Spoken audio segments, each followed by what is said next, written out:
Recording in progress.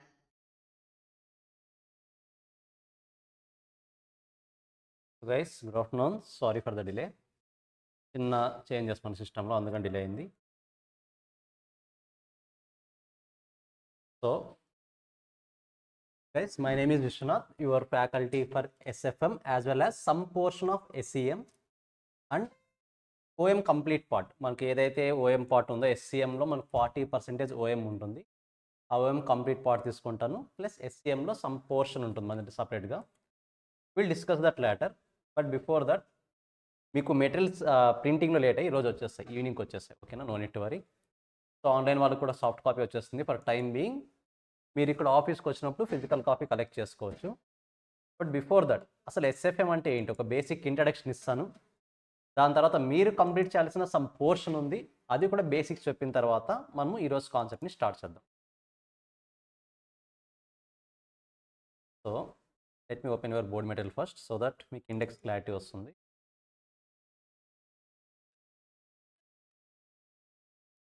Sorry,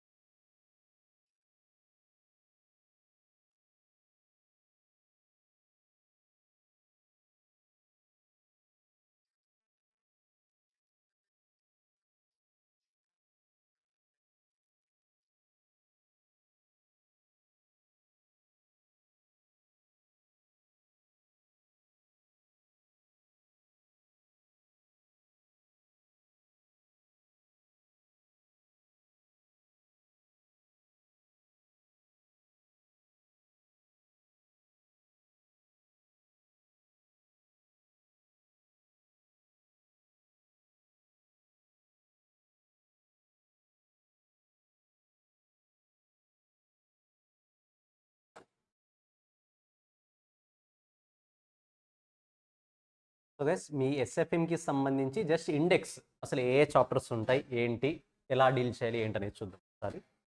so మీరు బాగా observe చేస్తే సెక్షన్ ఏలో ఇన్వెస్ట్మెంట్ డిసిషన్స్ అని ఉంది. కాసేపు దాని గురించి పక్కన పెట్టి డిస్కస్ చేద్దాం అసలు దాన్ని ఏం చేయాలనేది. సో ఓవరాల్గా మీకు 5 సెక్షన్స్ ఉన్నాయి ఇక్కడ, ABCDE. ఇందులో మీరు సెక్షన్ ఏ అబ్జర్వ్ చేస్తే 25% ఆఫ్ పోర్షన్ ఉంది, 25% ఆఫ్ పోర్షన్ వెయిటేజ్. బట్ మీరు బాగా అబ్జర్వ్ చేస్తే ఇన్వెస్ట్మెంట్ డిసిషన్స్ అని అక్కడే ఉంది. మనం ఆల్రెడీ ఇంటర్లో ఇన్వెస్ట్మెంట్ డిసిషన్స్ అనే టాపిక్ ఎలా ఉంటుందో నేర్చుకుంటాం. సింపుల్గా చెప్పాలంటే మన లాంగ్వేజ్లో క్యాపిటల్ బడ్జెటింగ్. క్యాపిటల్ బడ్జెటింగ్కి సమ్ ఎక్స్ట్రా పర్సెంటేజ్, ఒక 10% డెప్త్ ఉంటుంది. అంటే మనం ఇంటర్లో నేర్చుకున్న సిలబస్ ఒక 10% డెప్త్ ఉంటుంది. బట్ ఎస్ఎఫ్ఎం పోర్షన్ వచ్చేపాటికి మీరు దీని మీద కంప్లీట్ ఎఫర్ట్స్ పెట్టాల్సిన అవసరం లేదు. సో దట్ నేనేం చేశానంటే, మీకు ఎస్ఎఫ్ఎంకి సంబంధించి మన ఫైనల్ మెటీరియల్లో ఆల్రెడీ వీడియోస్ అన్ని రికార్డ్ చేసేసాను నేను. So your main intention is to, మనకు ఫైనల్లో సిలబస్ ఎలా ఉంటుంది అంటే టైం తక్కువ కానీ కంప్లీట్ చేయాల్సిన సిలబస్ పోర్షన్ ఎక్కువ ఉంటుంది. సో నేనేం చేస్తానంటే ఆర్డర్ ప్రయారిటీ రెడ్యూస్ చేస్తాను మీకు. సో ఫస్ట్ మీకు తెలియని కాన్సెప్ట్ని ఇన్డెప్త్గా నేర్చుకుందాం. తెలిసిన కాన్సెప్ట్ని తర్వాత రివిజన్ చేస్తే సరిపోతుంది ఈజీగా. ఇప్పుడు లెట్స్ సే ఇక్కడ మీరు చూస్తే first investment decisions, project planning and control, as well as evaluation of risky proposals on investment decisions, రెండు కూడా ఇంటర్లో కవర్ అయిన టాపిక్సే. 20% వెయిటేజ్ మీకు ఆల్మోస్ట్ తెలిసిన కాన్సెప్ట్, కానీ మనం చదివి చాలా రోజులు ఉంటుంది కదా, గుర్తుండాలి కదా. కాబట్టి నేనేం చేశానంటే ఇన్డెప్త్గా ఆల్రెడీ రికార్డ్ చేస్తాను. సో మీరేం చేస్తారు, నీకు యాక్సెస్ ఇస్తాను, అది మీరు ఆ రికార్డింగ్ టైం ఉన్నప్పుడు వినండి. మీ ప్రయారిటీ ఇప్పుడు టైం ఉంటే ఇప్పుడు, లేదా మీరు ఎగ్జామ్కి వెళ్ళే ముందు అయితే ఎగ్జామ్ ముందు. బట్ నేనేం చేస్తానంటే వన్స్ మనం రిమైనింగ్ పోర్షన్ అంతా కంప్లీట్ అయిన తర్వాత ఈ 2 చాప్టర్స్ కాన్సెప్ట్ మొత్తం రివైజ్ చేస్తాను. అంటే మీరు క్వశ్చన్ బ్యాంక్ ఒకటి మీరు ప్రాక్టీస్ చేయాలి, నేను రికార్డింగ్లో క్వశ్చన్ బ్యాంక్ కూడా డిస్కస్ చేస్తుంటాను. సో మీరు చేయాల్సింది ఒకటే, జస్ట్ టైం ఉన్నప్పుడు రికార్డింగ్ వినండి. వన్స్ మన సిలబస్ కంప్లీట్ అయిన తర్వాత ఈ 2 చాప్టర్స్కి కూడా నేను రివిజన్ అనేది చేస్తాను, కాన్సెప్ట్ రివిజన్. ఎందుకు సార్ ఇలా ఎందుకు అంటే సింపుల్ ఒకటే, ఇంటర్లో మనకి ఎలా ఉంటుందంటే సిలబస్ మోడరేట్గా ఉంటుంది, టైం కూడా మోడరేట్గా ఉంటుంది. బట్ ఫైనల్కి ఏమవుతుందంటే హెవీ సిలబస్, టైం తక్కువ. మనం ఏం చేయాలి, ఇప్పుడు స్మార్ట్ వర్క్ చేయాలి, అనవసరమైన కాన్సెప్ట్స్ అన్నింటిని రెడ్యూస్ చేసుకుంటూ రావాలి. దాని మీనింగ్ ఏంటి, ఈ 2 కాన్సెప్ట్స్ అనవసరమనా? కాదు, అవసరమే. కాకపోతే తెలిసిన కాన్సెప్ట్స్, మనకు ఆల్రెడీ తెలిసిన వాటి మీద ఎక్కువ టైం స్పెండ్ చేయకూడదు. లెట్స్ సే ఒక ఎగ్జాంపుల్ తీసుకుంటాను, బేసిక్ ఎగ్జాంపుల్. ఎందుకు ఆ టెక్నిక్ ఫాలో అవ్వాలి మనం? లెట్స్ సే జనరల్గా మనకు తెలిసిన ఫార్ములా, సేల్ వాల్యూ నుంచి కాస్ట్ని లెస్ చేస్తే ఏమొస్తుంది, ప్రాఫిట్ వస్తుంది. అందరికి తెలిసిన పాయింట్ కదా ఇది. ఆర్ కాస్ట్కి ప్రాఫిట్ యాడ్ చేస్తే ఏమొస్తుంది, సేల్స్ ప్రైస్ వస్తుంది, సెల్లింగ్ ప్రైస్ వస్తుంది. ఇప్పుడు దీని మీద ఒక 10 ప్రాబ్లమ్స్ ఉన్నాయనుకోండి, 10 ప్రాబ్లమ్స్ చేయాల్సిన అవసరం ఉంది, ఒక ప్రాబ్లం చేస్తే చాలా ఎనఫ్. మిగతా 9 ప్రాబ్లమ్స్ని జస్ట్ ఒకసారి చూసుకోవాలి, వదిలేసేయాలి. అంతేగాని 10 ప్రాబ్లమ్స్ని 10 టైమ్స్ రివిజన్ చేస్తూ వెళ్తామా? చేయకూడదు. ఎందుకు? అక్కడ అలా రివిజన్ చేస్తే టైం వేస్ట్ చేస్తున్నట్టు. ఇక్కడ ఆ సిచ్యువేషన్ రాకుండా మనకి ఏవైతే కాన్సెప్ట్స్ ఆల్రెడీ ఫెమిలియర్గా ఉన్నాయో ఆ ఫెమిలియర్ కాన్సెప్ట్స్ని కాసేపు పోల్చేద్దాం. మీరు కావాలనుకుంటే రికార్డింగ్ వినొచ్చు, లేదు సార్ నేను కాన్ఫిడెంట్గా ఉన్నాను, నాకు ఇంకా ఇంట్రెస్ట్ సబ్జెక్ట్ గుర్తుంది అన్నప్పుడు డైరెక్ట్గా you can enter into the concepts. అది మీ కన్వీనియంట్, ఎలా చేస్తారని మీ కన్వీనియంట్. బట్ మా సైడ్ నుంచి ఖచ్చితంగా ఈ కాన్సెప్ట్ మరీ రివైజ్ చేస్తాం. 2 కాన్సెప్ట్స్ కూడా రివైజ్ చేద్దాం, హార్డ్లీ ఈజీగానే కంప్లీట్ అయిపోతుంది. సో దాని తర్వాత లీజింగ్ డిసిషన్స్, సార్ ఇది కూడా చదివినట్టే ఉంది కదా అనిపిస్తుంది, బట్ ఇంటర్లో చదివిన పోర్షన్ వేరు, ఫైనల్ పోర్షన్ వేరు. సెక్యూరిటైజేషన్ కూడా చదువుంటారు బట్ ఇన్డెప్త్గా ఉండదు, బట్ ఇక్కడ నేర్చుకోవాలి. దీని తర్వాత సెక్షన్ బి నుంచి మీకు వస్తున్న టాపిక్స్ అన్నీ కూడా న్యూ టాపిక్స్. సెక్షన్ బి నుంచి ఏవైతే మీకు టాపిక్స్ వస్తున్నాయో ఈక్విటీ బాండ్స్ అవ్వచ్చు, మ్యూచువల్ ఫండ్స్ అవ్వచ్చు, ఇవన్నీ కూడా ఇంటర్లో అక్కడక్కడ జస్ట్ అలా ఇంట్రడ్యూస్ చేసి వెళ్ళుంటారు, బట్ ఇక్కడ ఇన్ డీటెయిల్గా నేర్చుకుంటాం అన్నీ కూడా. Risk in financial market, financial derivatives, ముఖ్యంగా మనము ఎక్కువగా ఎంటర్ అయ్యే ఫీల్డ్ ఫ్యూచర్లో 13th chapter section C. Derivatives concepts అవ్వచ్చు, international financial market, foreign trade అవ్వచ్చు, ఫారిన్ ఎక్స్చేంజ్ అవ్వచ్చు, డిజిటల్ ఫినాన్స్, ఇది లాస్ట్ ఒక చిన్న థియరీ టాపిక్, అది కూడా డీల్ చేసేద్దాం సింపుల్గానే. సో ఇప్పుడు ఈ కాన్సెప్ట్ వరకు అయితే నేను ఫస్ట్ క్లారిటీ ఇచ్చిన పాయింట్స్ ఏంటి, మనకు ఫెమిలియర్గా ఉన్న కాన్సెప్ట్స్ ఏంటి, ఫెమిలియర్ లేని కాన్సెప్ట్స్ ఏంటి. ఫెమిలియర్గా ఉన్న కాన్సెప్ట్ చాప్టర్ 1 and 2 మీరు కంప్లీట్ చేయండి. అగైన్ నేను లాస్ట్లో కాన్సెప్ట్ రివిజన్ చేస్తాను. Now will enter into the section ఏలోనే ఫైనల్ టాపిక్, ఒకటి చిన్న topic, securitization. It is completely theory topic. First మనకు క్లారిటీ వచ్చిన తర్వాత లీజింగ్ డిసిషన్స్ కాస్ట్ ఎంటర్ అవుదాం. లీజింగ్ డిసిషన్స్ కాస్ట్ ఇన్ డెప్త్గా వెళ్తుంది కాబట్టి now I will start with the securitization concept. మీకు మెటీరియల్ వచ్చేస్తుంది, ఫర్ టైం బీయింగ్ నేను నా ఫోల్డర్లో ఓపెన్ చేస్తున్నా. సో ఎస్ఎఫ్ఎం జాగ్రత్తగా గుర్తుపెట్టుకోండి, మనకు గ్రూప్ 3లో scoring paper, one of the scoring paper.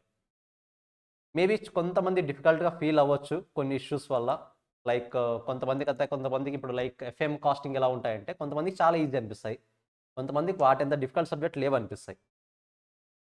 So మీరు ఒకవేళ ఫస్ట్ కేటగిరీ కాన్సెప్ట్ సంబంధించిన వాళ్ళు అయితే ఖచ్చితంగా మీకు హై స్కోరింగ్ పేపర్ అవుతుంది. సో మీకు మాడ్యూల్ 1 ఇచ్చేస్తారు. Module 1 will contain section A part, investment decisions, evaluation of risky proposals, lease, securitisation. Now topic 4 securitisation. Very simple concepts. We can get 5 marks question in this topic. Theory question. అసలు ఏంటి securitisation అంటే? విన్నారా word ఇంటర్లో ఎప్పుడైనా? విన్నట్టే ఉందా? Guys what about online students? ఎక్కడైనా securitization అనే వర్డ్ విన్నట్టే ఉందా? పోనీ బిఫోర్ దట్ ఫ్యాక్టరింగ్ అనే కాన్సెప్ట్ విన్నారా ఎఫ్ఎంలో? ఫ్యాక్టరింగ్ ఏంటి పర్పస్ ఏంటి? ఫ్యాక్టరింగ్ పర్పస్ ఓకే,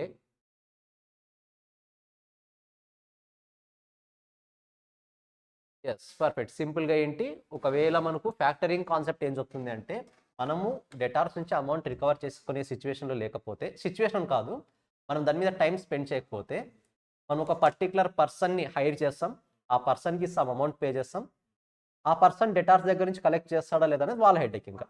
కరెక్టా? సో సింపుల్గా ఫ్యాక్టరింగ్ కాన్సెప్ట్ని రివైజ్ చేసి దాన్ని కనెక్ట్ చేస్తాను నేను.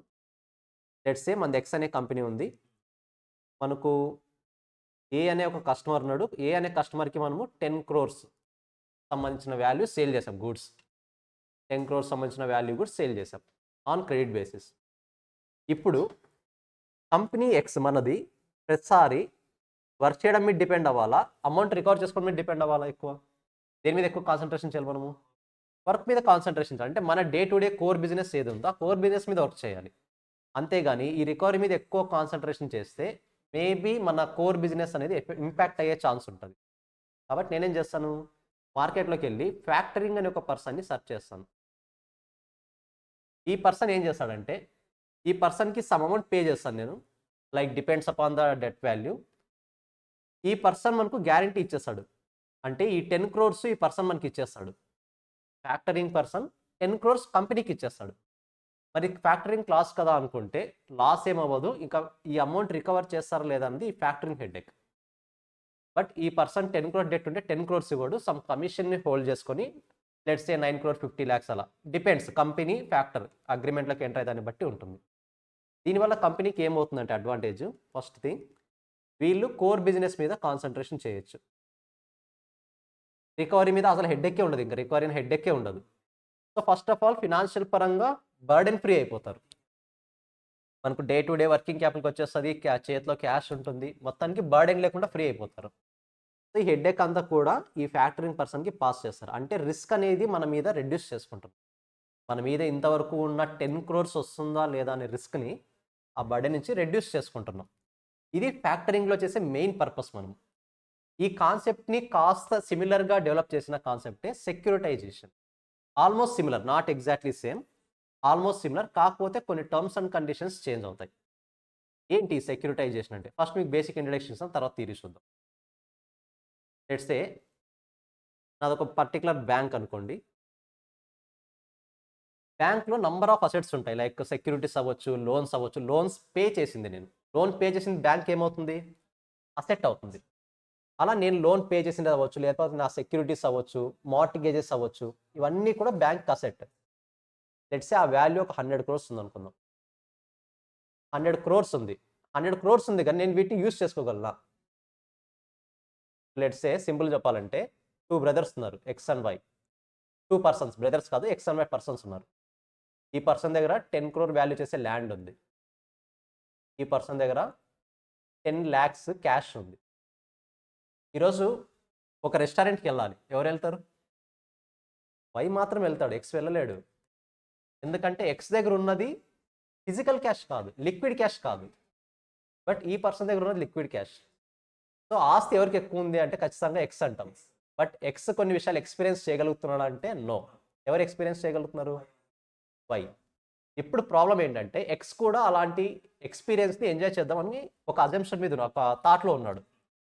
ఆ థాట్‌ని ఫుల్‌ఫిల్ చేసుకోవడానికే అనలైజ్ చేసిన కాన్సెప్ట్, ఐ మీన్ ఎస్టాబ్లిష్ చేసిన కాన్సెప్ట్ సెక్యూరిటైజేషన్. అంటే తన దగ్గర ఉన్న 10 క్రోర్స్ వాల్యూని ఎలా కన్వర్ట్ చేయాలి? అసెట్స్‌గా, ఐ మీన్ క్యాష్‌గా కన్వర్ట్ చేయాలి. ఫిజికల్ క్యాష్‌గా కన్వర్ట్ చేయాలి.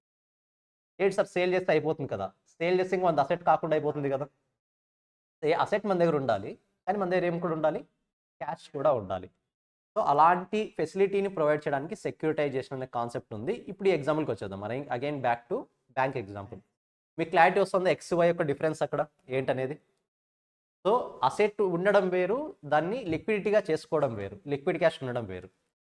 సో, ఇప్పుడు బ్యాంక్ దగ్గర 100 క్రోర్స్ ఉంది. Based on different different assets. చాలా అసెట్స్ క్యుములేటివ్‌గా ఉన్నాయి ఇందులో. Not only debtors, not only loan, not only mortgages. All type of assets ఉన్నాయి. దీనికి ఇమ్మీడియేట్‌గా ఒక 20 క్రోర్స్ వర్కింగ్ క్యాపిటల్ కావాల్సొచ్చింది. యూజ్ చేసుకోగలదా? చేసుకోలేదా? 20 క్రోర్స్ క్యాష్ కావాలి. లిక్విడ్ క్యాష్ కావాలి. ఛాన్స్ లేదు. కరెక్టా? సేల్ చేయాలని చెప్పేసి అసెట్స్‌ని సేల్ చేయకూడదు. సో, ఇలాంటి కాన్సెప్ట్‌లో ఈ బ్యాంక్ ఏం చేస్తుందంటే ఒక స్పెసిఫిక్ పర్సన్‌ని ఎస్టాబ్లిష్ చేస్తుంది. లెట్స్ సే ఎక్స్ అనే పర్సన్. ఆ ఎవరు ఎక్స్ అనే పర్సన్ ఎవరని తర్వాత డిస్కస్ చేద్దాం.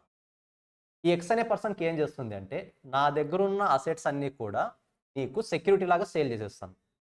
నా దగ్గరున్న అసెట్స్ అన్నీ కూడా నీకు సెక్యూరిటీ లాగా సేల్ చేసేస్తాను. నువ్వేం చేయాలి? ఈ సెక్యూరిటీస్‌ని తీసుకెళ్ళి ఇన్వెస్టర్స్‌కి సేల్ చెయ్యి. ఇన్వెస్టర్స్‌కి సేల్ చెయ్యి.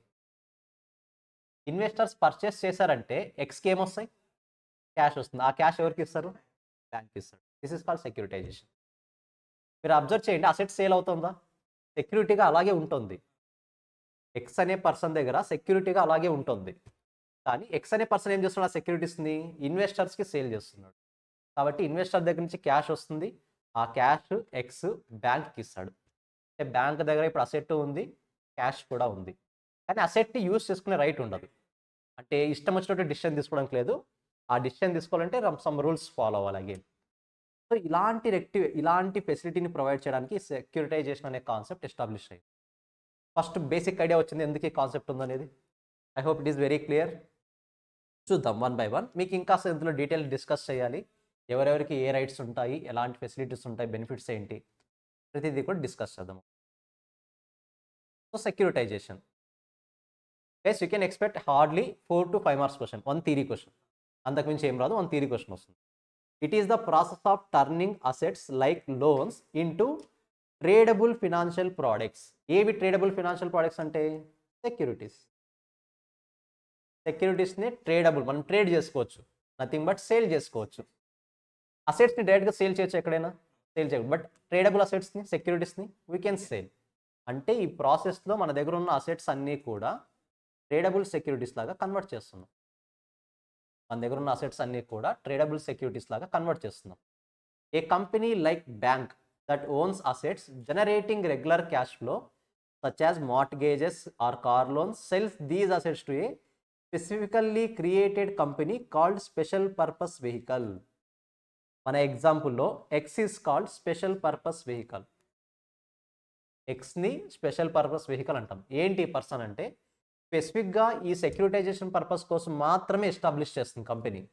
వన్స్ ఈ సెక్యూరిటైజేషన్ ప్రాసెస్ క్లోజ్ అయిందా, ఆటోమేటిక్గా ఎక్స్ అనే కంపెనీ కూడా క్లోజ్ అయిపోతుంది. It's not a company, it may be trust, it may be company, it may be partnership form, it may be individual person, ఎవరైనా అవ్వచ్చు. సో వన్స్ ఈ సెక్యూరిటైజేషన్ పర్పస్ క్లోజ్ అయిపోయింది అంటే ఆటోమేటిక్గా ఇతని రోల్ కూడా క్లోజ్ అయిపోతుంది. సో ఇక్కడ ప్రైమరీ రిలేషన్షిప్ ఎవరెవరికి ఫామ్ అవుతుంది?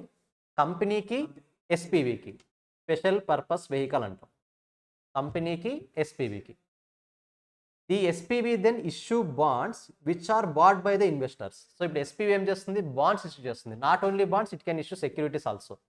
షేర్స్ అవ్వచ్చు, సెక్యూరిటీస్ అవ్వచ్చు, ఏవైనా అవ్వచ్చు. These bonds are backed up by the cash flows like loans payments from the original assets.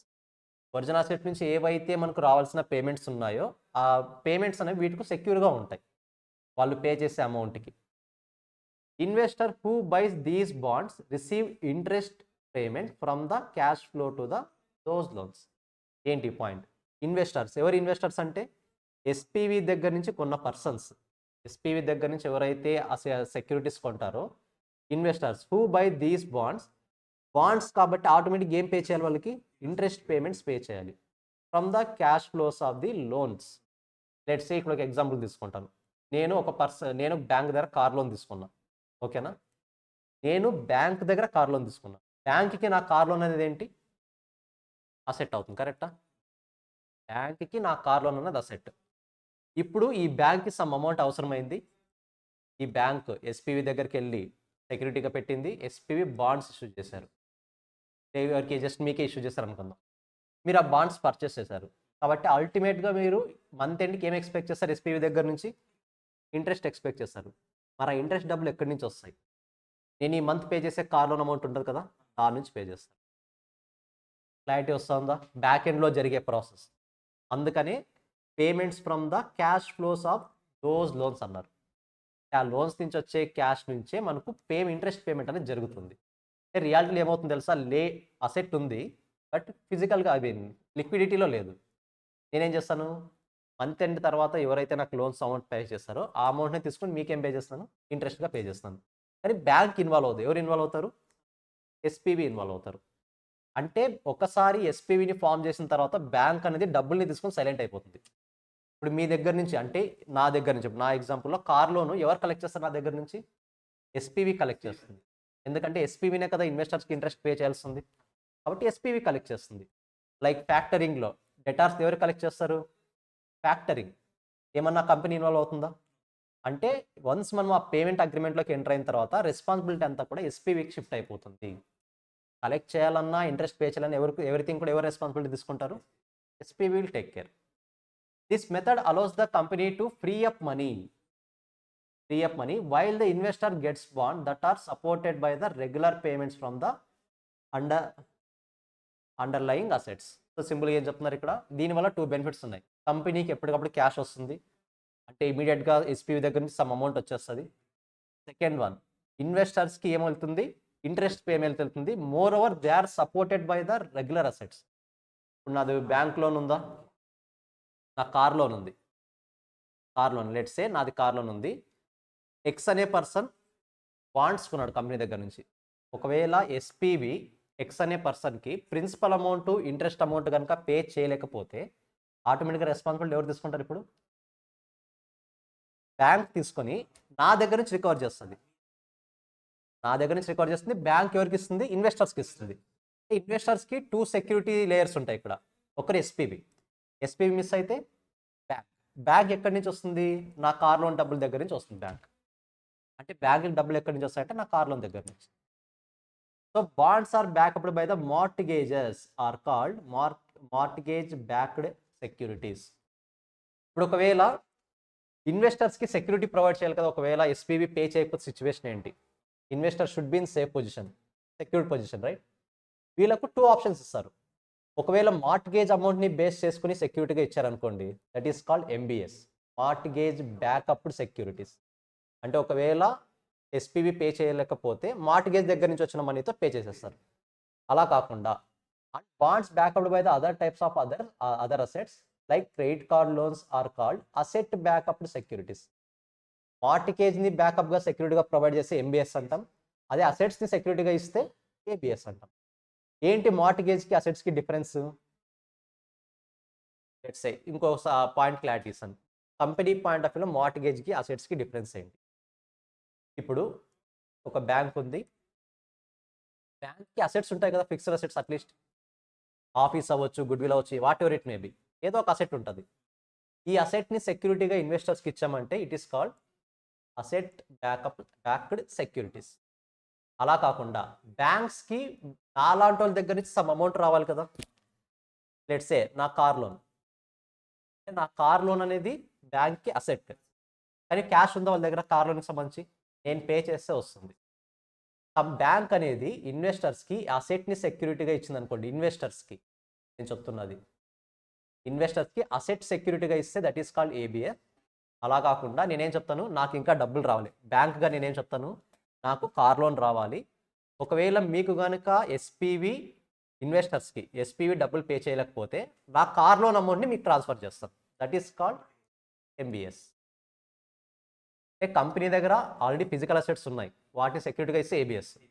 Physical assets లేవు కానీ బ్యాంక్ అసెట్సే, అలాంటి వాటిని సెక్యూరిటీగా ఇస్తే MBS. So guys, I hope clarity వస్తుంది అనుకుంటున్నా టర్మినాలజీ ఏంటి అనేది. జస్ట్ ఒకసారి రివైజ్ చేయండి ఈ టాపిక్ని. So mostly you can expect this question from 2 marks. నాలో 2 మార్క్స్ అంటే నా మీనింగ్ ఏంటంటే 4 మార్క్స్ క్వశ్చన్కి ఇచ్చేసి రైట్ అబౌట్ సెక్యూరిటైజేషన్ అంటాడు. అగైన్ అందులో advantages disadvantages or primary characters ఎవరు, ప్రైమరీ రెస్పాన్సిబిలిటీ పర్సన్స్ ఎవరు, అలాంటి క్వశ్చన్స్ అడగొచ్చు. But this question you can expect for 2 marks. Out of 4 marks ఈ క్వశ్చన్ 2 మార్క్స్ ఎక్స్పెక్ట్ చేయొచ్చు మీరు. Write about securitization. జస్ట్ ఒకసారి రివైజ్ చేయండి ఆ టర్మినాలజీ మొత్తం.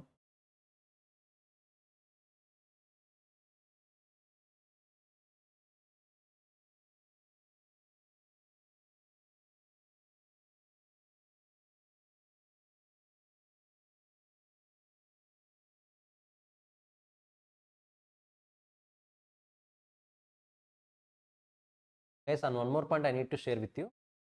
మీరు ఏదైతే మీరు క్యాపిటల్ బడ్జెటింగ్ కాన్సెప్ట్ స్టార్ట్ చేద్దాం అనుకున్నారో, I hope you are ready with the calculator as well as from discounting factor functions. Idea ఉంది కదా, ప్రెజెంట్ వాల్యూని ఫ్యూచర్కి ఎలా తీసుకెళ్ళాలి, ఫ్యూచర్ని ప్రెజెంట్కి ఎలా తీసుకురావాలి. అఫ్కోర్స్ నేను డిస్కస్ చేశాను అవి కూడా, బట్ ముందుగా మీరు ఒకసారి ప్రాక్టీస్ చేసి కాన్సెప్ట్ని ఓపెన్ చేసి ఈజీ అవుతుంది. మీరు ఫైనల్లో ఆల్మోస్ట్ ఏ సబ్జెక్ట్ తీసుకున్నా సరే ఫ్రమ్ 10 to 15% ఇంటర్ నుంచి వచ్చి ఉంటుంది పోర్షన్. ఆల్మోస్ట్ ఏ సబ్జెక్ట్ అయినా సరే, ఆల్మోస్ట్ అన్ని సబ్జెక్ట్స్లో వస్తుంది. 10 to 15% వరకు ఇంటర్ నుంచి కాన్సెప్ట్ని తీసుకుని ఉంటుంది.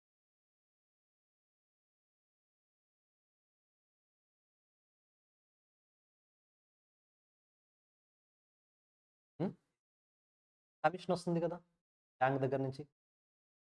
ఇప్పుడు ఇప్పుడు నా ఓన్లీ కార్ లోన్ తీసుకుంటున్నా, నా కార్ లోన్ వచ్చేసి 20 lakhs అనుకుందాం. ఎస్పీవి ఎంత పే చేస్తాడు ఇప్పుడు బ్యాంక్స్కి? 20 lakhs పే చేయడు, 19 lakhs పే చేస్తాడు. ఆ 1 lakh ఏమవుతుంది ఆటోమేటిక్గా? కమిషన్ లేకుండా వర్క్ అయితే ఎవరు చేయరు. బట్ మోరోవర్ అక్కడ మనం గుర్తుపెట్టుకోవాల్సిన పాయింట్ ఏంటంటే ఎస్పీబీని ఫామ్ చేసేదే కంపెనీ, కానీ కొన్ని రూల్స్ ఉంటాయి, డైరెక్ట్గా ఫామ్ చేయలేము, కొన్ని పర్మిషన్స్ తీసుకోవాలి.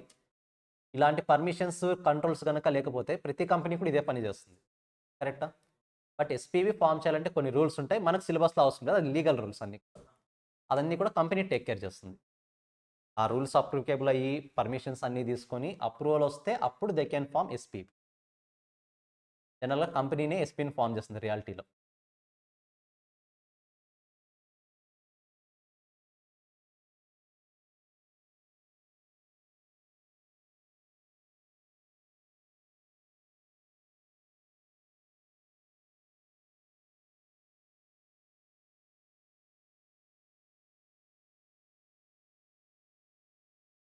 మీకు ఎంబీఎస్ కేబీఎస్కి ఇంకో ఎగ్జాంపుల్ ఇస్తాను సో దట్ మీకు ఎక్కువ టైం గుర్తుంటుంది. Let's a company point of view అంత వదిలేసేయండి, నార్మల్ పాయింట్ ఆఫ్ వ్యూ జనరల్గా మనము general human beings point of view think చేద్దాం. లెట్స్ ఏ ఎక్స్ అనే పర్సన్ ఉన్నాడు. ఎక్స్ అనే పర్సన్ ఆల్రెడీ వైకి సమ్ లోన్ ఇచ్చాడు, 10 lakhs ఇచ్చాడు. ఎక్స్ దగ్గర కార్ కూడా ఉంది, వాల్యూ 20 lakhs. ఎక్స్ అనే పర్సన్ ఒక పర్సన్ లోన్ ఇచ్చాడు, వై అనే పర్సన్ లోన్ ఇచ్చాడు, 10 lakhs వాల్యూ ఇచ్చాడు. ఎక్స్ దగ్గర కార్ ఉంది, 20 lakhs. ఇప్పుడు జెడ్ అనే పర్సన్ దగ్గర నుంచి ఎక్స్ సమ్ అమౌంట్ ఏదో లోన్ ఏదో తీసుకుంటున్నాడు, సమ్ అమౌంట్ క్యాష్ తీసుకుంటున్నాడు. మరి సెక్యూరిటీ ఇవ్వాలి కదా జెడ్కి.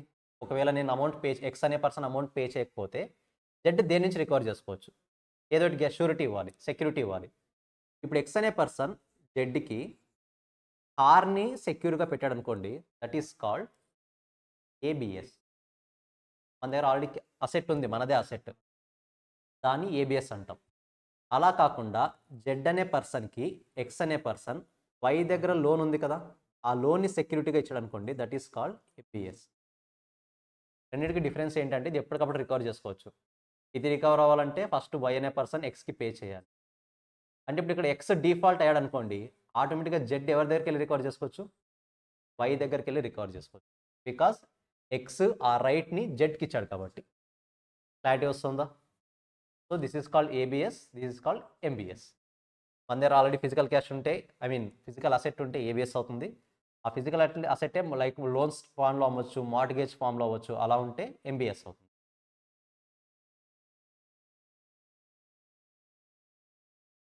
Simple point. ఒకసారి దీని ఫీచర్ సెట్ చూసేద్దాం ఈ రోజుకి. Creation of financial instruments. It will create the financial instruments. ఏ ఫినాన్షియల్ ఇన్స్ట్రుమెంట్స్? మన దగ్గర ఉన్న అసెట్స్ని బాండ్స్గా కన్వర్ట్ చేసింది కదా. So the new financial product, that is securities, are created backed up by the assets like loans.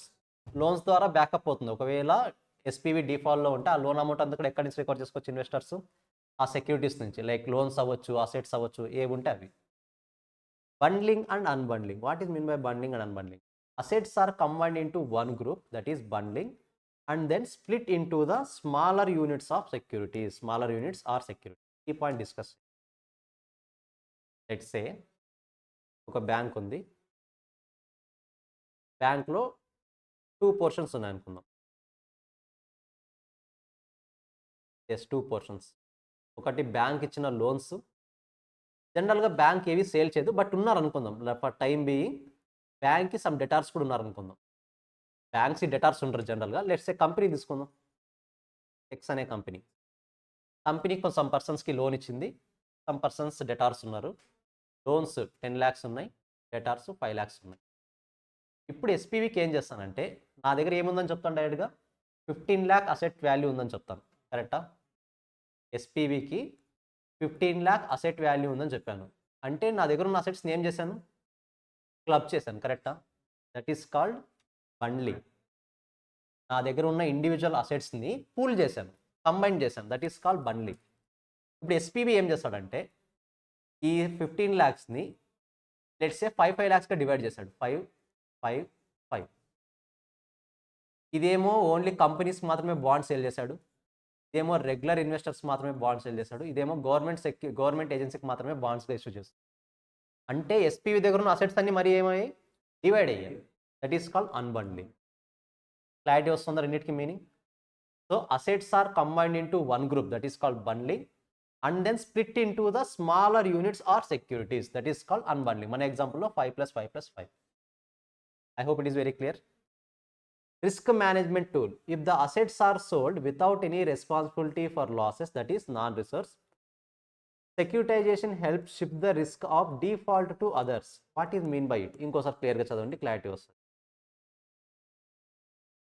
If the assets are sold without any responsibility for losses, లాసెస్కి సంబంధించిన రెస్పాన్సిబిలిటీ లేకుండా, nothing but non recourse, securitization helps to shifting the risk of the default to others. సింపుల్గా example ఏంటంటే, SPV should be taken the responsibility. ఒకవేళ SPV pay చేయలేకపోయాడు అనుకోండి, ఏమవుతుంది? కంపెనీకి వస్తుంది. బట్ కంపెనీ పే చేస్తుందా? జనరల్గా కార్ లోన్ తీసుకున్న వాళ్ళు పే చేస్తారు. మన ఎగ్జాంపుల్లో కార్ లోన్ అంటే ఆ డిఫాల్ట్ రిస్క్ అనేది ఎవరికి షిఫ్ట్ అవుతుంది? కార్ లోన్ పే చేయాల్సిన పర్సన్కి షిఫ్ట్ అవుతుంది. ఎందుకు సార్ అసలు కార్లో ఉన్న పర్సన్ ఈ ఫీల్డ్లోకి ఎందుకు ఈ దాంట్లోకి ఎందుకు వచ్చాడు అంటే అల్టిమేట్గా కంపెనీ నేను చెప్పే లోన్ డబ్బులు తీసుకుంటాం కరెక్ట్. అక్కడ ఎస్పీవి ఏం చెప్తున్నాడు, ఇన్వెస్టర్ దగ్గర నుంచి ఎస్పీ ఏం చెప్తున్నాడు, నేను పే చేస్తాను. ఒకవేళ నేను పే చేయకపోతే ఎవరు తీసుకుంటారు responsibility? Company X. But X responsibility తీసుకుంటుందా, డైరెక్ట్గా దాన్ని కార్ లోన్ పర్సన్కి ట్రాన్స్ఫర్ చేస్తుందా? కార్ లోన్ పర్సన్ ట్రాన్స్ఫర్ చేస్తుంది అంటే ఆటోమేటిక్గా రిస్క్ అనేది షిఫ్ట్ అవుతుందా లేదా? జనరల్గా ఎస్పీవీకి ఉంటుంది, ఆటోమేటిక్గా కార్ లోన్ షిఫ్ట్ అవుతుంది.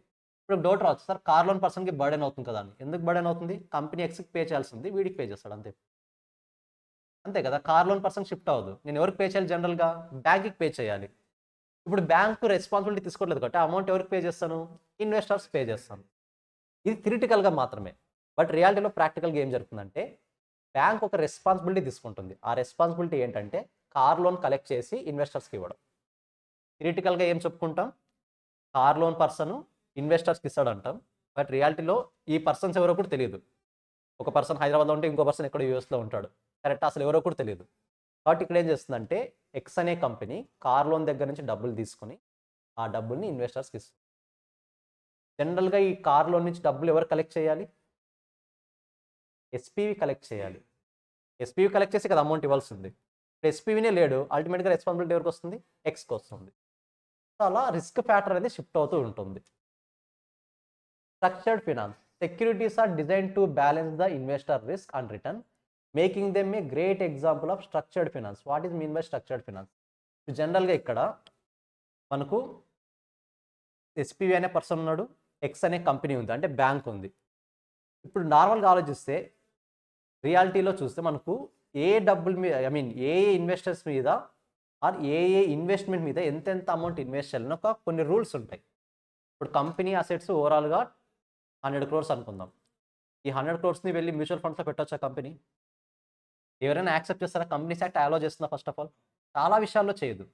ఎందుకంటే ఒక కంపెనీ సమ్ లిక్విడిటీ క్యాష్ని హోల్డ్ చేసుకుని దాని తర్వాత మాత్రమే వేరే వాళ్ళకి ఇన్వెస్ట్ చేయడం కానీ ఏదైనా చేయొచ్చు. సేమ్ అలాగే బ్యాంక్స్లో కూడా ఇప్పుడు బ్యాంక్స్ దగ్గర ఓవరాల్ అసెట్స్ ఓవరాల్ క్యాష్ ఒక 10 crores ఉన్నాయి అంటే ఆర్బీఐ ఎంటర్ అవుతుంది. ఇక్కడ ఆర్బీఐ ఎంటర్ ఏం చెప్తుంది? Cash reserve ratio or statutory reserve ratio అని చెప్పేసి కొన్ని రూల్స్ పెడుతుంది. అంటే నువ్వు వేరే వాళ్ళకి లోన్ ఇస్తున్నప్పుడు కానీ లేదా వేరే దగ్గర ఇన్వెస్ట్ చేస్తున్నప్పుడు కానీ ఇందులో సమ్ పర్సంటేజ్, లెట్స్ సే 20% నువ్వేం చేయాలి? నా దగ్గర డిపాజిట్ చేయి, లేదా నువ్వే క్యాష్ పక్కన పెట్టుకో, తీసి పక్కన పెట్టుకో. ఈ సెక్యూరిటీ ఎందుకు అంటే ఒకవేళ డిఫాల్ట్ చేసినా సరే ఈ 20% దగ్గర నుంచి పే చేసే ఛాన్స్ ఉంటుంది. ఇక్కడ దీన్నే స్ట్రక్చర్డ్ ఫినాన్స్ అంటాం. అంటే మన దగ్గర ఉన్న డబ్బుల్ని ఇష్టం వచ్చినట్టు యూజ్ చేయకుండా ఒక స్ట్రక్చర్డ్ వేలో వెళ్ళాలి. అది ఎలా వెళ్ళాలి? బై ఫాలోయింగ్ లా. ఇక్కడ బ్యాంక్స్ గురించి ఎక్కువ డిస్కస్ చేస్తాం కాబట్టి బ్యాంక్స్కి సంబంధించి ఆర్బీఐ మెజారిటీ కేసెస్ ఇన్వాల్వ్ అవుతుంది. ఆర్బీఐ చెప్తుంది మీరు ఎంత అమౌంట్ ఇన్వెస్ట్ చేయొచ్చు, ఎంత అమౌంట్ మీరే హోల్డ్ చేయాలి, ఎంత అమౌంట్ మీరు నాతో డిపాజిట్ చేయాలి, ప్రతిదీ కూడా ఆర్బీఐ చెప్తుంది. కాబట్టి it will be considered as structured finance. మీ దగ్గర 100 crores ఉంది అని చెప్పేసి 100 crores నేను ఎస్పీకి సేల్ చేస్తాను అంటే నీ దగ్గర ఏముంటుందో ఆ రోజు సేల్ చేసిన రోజు? ఏమి ఉండదు. SPV will be the head. కానీ రియాలిటీలో అసలు ఎస్పీవీ అనే పర్సన్ ఉండడు కదా. ఎవరు క్రియేట్ చేసి ఉంటారు? అది కంపెనీనే క్రియేట్ చేసి ఉంటుంది. సో అలాంటి సినారీస్ ఉంటాయి కాబట్టి స్ట్రక్చర్డ్ ఫినాన్స్ని ఫాలో అవ్వండి, మీరు అంతా కూడా సేల్ చేయడానికి రైట్ లేదు అని చెప్తుంది. Now tranching nothing but branches. A group of loans or asset divided into the sections nothing but tranches with a varying level of risk and return. So simple చెప్పాలంటే గ్రూప్స్గా డివైడ్ అవుతాయి అన్నీ కూడా. ఇప్పుడు మన దగ్గర ఎగ్జాంపుల్ బ్యాంక్ ఉంది కదా, టేక్ వన్ మోర్ ఎగ్జాంపుల్. మన దగ్గర ఉన్న బ్యాంకులో ఓన్లీ ఎక్స్ అనే కంపెనీలో లోన్స్ ఉన్నాయి, డెటార్స్ ఉన్నారు. రెండు కూడా కంపెనీకి అసెటే కదా. ఇక్కడ కంపెనీ లోన్స్ని పే చేసింది, తీసుకోలేదు. నేను అసెట్ పాయింట్ ఆఫ్ వ్యూ చెప్తున్నాను, రెండు కూడా అసెట్సే. ఇప్పుడు నా పాయింట్ ఏంటంటే లోన్స్లో ఉన్న రిస్క్, డెటార్స్లో ఉన్న రిస్క్ ఒకటా వేరు? ఖచ్చితంగా వేరు. That's why it is called tranches. అంటే అసెట్స్ని ట్రాంచెస్ లాగా డివైడ్ చేస్తాం. లోన్స్కి సంబంధించిన అసెట్స్ అన్నీ వేరు ఒక గ్రూపు, డెటార్స్ సంబంధించిన అసెట్స్ అన్నీ ఒక వేరు గ్రూప్. లైక్ మనం షార్ట్ టర్మ్ ఇన్వెస్ట్మెంట్ ఏమైనా పెట్టుంటే, లాంగ్ టర్మ్ ఇన్వెస్ట్మెంట్ ఏమైనా పెట్టుంటే అవన్నీ కూడా ఒక పర్టికులర్ గ్రూప్గా డివైడ్ చేస్తాం. ఆ గ్రూప్స్ని ఇక్కడ ఏమంటాం? ట్రాంచెస్ అంటాం. With varying level of risk and return. ఒక్కొక్క దాంట్లో రిస్క్ రిటర్న్ ఆటోమేటిక్గా చేంజ్ అవుతుంది. లోన్లో 8% రిటర్న్ వస్తుంది, నేను కస్టమర్స్కి క్రెడిట్ సేల్స్ చేసి ఇంకా ఎక్కువ రిటర్న్ రావచ్చు నాకు. మేబీ ఇక్కడ రిస్క్ ఫ్యాక్టర్ ఎక్కువ, రీపే చేయకపోవచ్చు. ఫిల్టర్ డెఫినెట్గా రీపే చేసే ఛాన్స్ ఉంటుంది. సేమ్ అలాగే ఇన్వెస్ట్మెంట్స్ ఏవైనా అవ్వచ్చు అవి. ఇలా డిఫరెంట్ పార్ట్స్గా డివైడ్ చేస్తాను నేను. That's why it is called groups. Divided groups అంటాం, దాన్ని ఇక్కడ ట్రాంచెస్ అంటాం. So homogeneity, securities in each tranche are similar in nature. Each ట్రాంచ్లో ఉన్న ప్రోడక్ట్స్ అన్నీ కూడా సిమిలర్ నేచర్ అయి ఉండాలి. ఇప్పుడు ఈ గ్రూప్లో ఉన్నవన్నీ కూడా లోన్స్ అయి ఉండాలి, ఈ గ్రూప్లో ఉన్నవంతా కూడా డెటార్స్ అయి ఉండాలి. ఇంకో ట్రాన్స్ సపరేట్గా ఉందంటే పర్టికులర్గా అందులో ఉన్న ఐటమ్స్ అన్నీ కూడా ఒకే కేటగిరీకి సంబంధించి ఉండాలి. లెట్స్ సే ఇప్పుడు ఈ ట్రాన్స్లో ఒక డెటారు, ఒక లోను, ఒక లాంగ్ టర్మ్ ఇన్వెస్ట్మెంట్ అలా ఉండకూడదు. ఉంటే అన్ని లోన్స్, ఉంటే అన్ని డెటార్స్, ఉంటే అన్ని షార్ట్ టర్మ్, ఉంటే అన్ని లాంగ్ టర్మ్, సిమిలర్గా డివైడ్ అవ్వాలి. That's why it is called homogeneity function. Clarity వస్తుందా?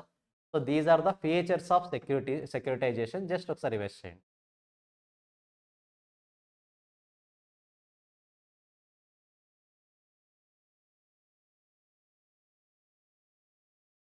I think only one question వస్తుంది మనకి, ఇది జస్ట్ సెక్యూరిటైజేషన్ అంటే ఏంటనేది, బట్ ఇన్ డీటెయిల్గా డిస్కస్ చేయరు, మనకి డెప్త్గా వెళ్ళాలి. ఇప్పుడు ఆ పార్టీస్ గురించి డిస్కస్ చేయాలి, వాళ్ళకు ఉన్న రైట్స్ ఏంటో డిస్కస్ చేయాలి, అవన్నీ కూడా ఇన్వాల్వ్ అవుతాయి ఇందులో.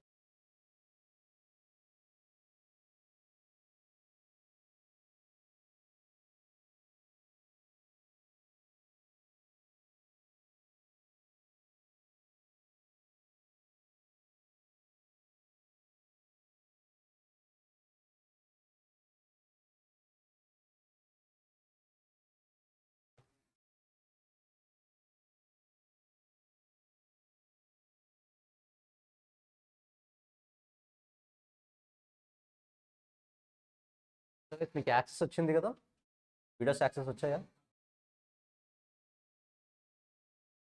గైస్ ఆన్లైన్లో అందరికి యాక్సెస్ వచ్చాయి, ఒకసారి కన్ఫర్మ్ చేయండి. ఎస్ఎఫ్ఎం వీడియోస్ యాక్సెస్ వచ్చాయా? భవిష్య, పవన్ తేజ, పవన్ వచ్చిందా యాక్సెస్? తీసుకున్నారా? మొన్న వచ్చారు కదా. సార్కి కాల్ చేసేయండి, ప్రతాప్ సార్ కని కాల్ చేసేయండి, ఓకేనా? But don't worry, me facilities చూసుకొని, మీ టైంని చూసుకొని అవి రివైజ్ చేయండి.